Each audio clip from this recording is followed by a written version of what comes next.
What will you do if you found out your best friend of 6 years has been running a secret group chat dedicated to ruining my life? It started when my crush, Jace, started ghosting me. I asked my bestie, Maddie, what was up? And she told me, Amy, he told me you're basically a stalker, and he's creeped out by you. I was crushed.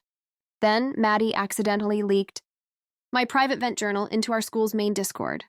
Everyone was laughing at my deepest secrets. When I cried to her about it, she just said, "Oops, my finger slipped." Stop being so dramatic. I was about to delete all my socials and move schools until I got a notification from an unknown number. It was a screen recording of a chat called the Anti-Amy Club, the creator of the group, Maddie. But that's not even the worst part. I scrolled up to the very first message in the chat, and I saw a photo that Maddie took of me while I was sleeping last night, in my own house. And the person she sent it to? It wasn't Jace, like for part 2 to find out who she's actually working with. I started shaking so hard I almost dropped my phone. I clicked on the profile of the person she sent it to. It wasn't Jace. It was a contact saved as Client 04. I scrolled up further, and it got worse.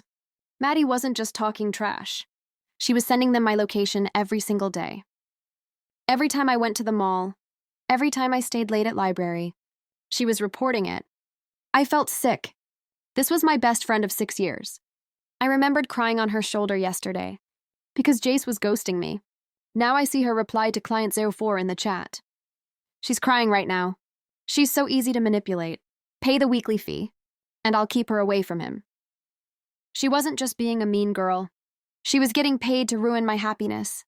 But then a new message popped up at the bottom of the screen while I was still holding her phone. It was from Jace. It said, "Maddie, I found my mom's secret phone. I know you're the one feeding her lies about Amy. I'm outside her house right now to tell her the truth." My jaw hit the floor. Jace's mom is a private investigator, and she hired Maddie to protect Jace from me because she thought I was a bad influence. Right then, a heavy knock hit my front door. I looked through the peephole and saw Jace. He looked furious, and he was holding a stack of printed screenshots. But when I turned around to go outside, Maddie was standing right behind me in the hallway. She had a look in her eyes I've never seen before. She whispered, "Give me my phone back, Amy. You weren't supposed to see that." Like for part 3 for the final confrontation, I was trapped. Maddie was blocking the hallway, and Jace was banging on my front door. I looked Maddie dead in the eyes and said, "How much, Maddie? How much was my friendship worth to you?" She didn't even look guilty. She just shrugged and said, "Enough to buy that limited edition set I wanted. Besides, Jace's mom was right, you're a distraction." I pushed past her and ripped the front door open. Jace was standing there, out of breath, holding his mom's second phone. He didn't even look at Maddie. He looked straight at me and said, "Amy, I'm so sorry. My mom hired a private investigator to follow you, but he didn't want to do the dirty work, so they recruited Maddie at school." My heart shattered.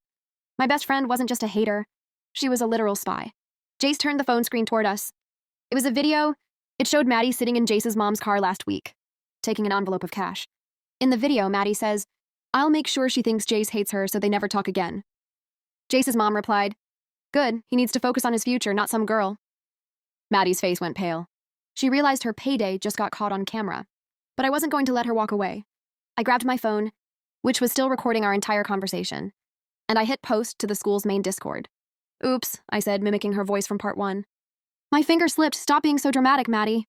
Within seconds, the whole school saw the video of her taking the bribe. Her reputation was gone in an instant. Jace's mom had to apologize, and Maddie ended up transferring schools because no one would sit with her. As for me and Jace, let's just say we're more than friends now. Thanks for following my story. Comment karma if she got what she deserved.